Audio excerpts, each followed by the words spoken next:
அனைவருக்கும் வணக்கம். என் பேர் செல்வ கைலாஷ். நான் வந்து விநாயகா கிளாஸ் இண்டஸ்ட்ரீஸில் ஹெச்ஆராக இருக்கேன். நம்ம கம்பெனி சிப்காட் கங்கைகொண்டானில் தான் இருக்குது. கரெக்டான லேண்ட்மார்க் வந்து C79, C85, C91. இதுதான் நம்ம கம்பெனியோட கரெக்டான லேண்ட்மார்க். கங்கைகொண்டான் சிப்காட் திருநெல்வேலி தான் நம்ம கம்பெனி இருக்குது. நம்ம கம்பெனியில் வந்து ப்ரொடக்ஷன் என்னன்னு பார்த்தீங்கன்னா கிளாஸ் தான். டஃப்டு கிளாஸ் தான் மெயின். இல்லை ஒன்று frosted glass, designed glass, annealed glass and டஃப்டு கிளாஸ். அதனால தான் மெயினாக பண்ணிட்டு இருக்கோம். இது வந்து கஸ்டமரோட நீடை பொறுத்து, கஸ்டமருக்கு என்ன வேணுன்றதை பொறுத்து தான் நம்ம கட் பண்ணி கொடுத்துட்டு இருக்கோம்.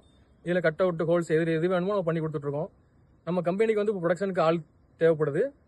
ஸ்டார்டிங் சேலரி வந்து 12,000 கம்பெனி கொடுப்போம். அதே மாதிரி நம்ம கம்பெனிக்கு வரதுக்கு யாருக்கும் இன்ட்ரெஸ்ட் இருக்கு, பசங்க வந்து நான் காலேஜ் முடிச்சுட்டேன், அடுத்து ஒர்க்கு ஜாயின் பண்ணணும், இல்லை ஆல்ரெடி நான் ஒர்க்கு தேடிட்டு இருக்கேன், அடுத்து நான் ஒர்க்குக்கு போகணும் அப்படின்னு யார் விருப்பம் இருந்தாலும் சரி, நீங்கள் டேரெக்டாக வந்து இன்டர்வியூ அட்டன் பண்ணலாம். இன்டர்வியூ வந்து 22 மார்ச் 25 சென்ட் ஜான்ஸ் காலேஜில் வச்சு நடக்க போகுது. யாரெல்லாம் இன்ட்ரெஸ்ட் இருக்கோ வந்து கண்டிப்பாக ஜாயின் பண்ணிக்கோங்க. தேங்க்யூ.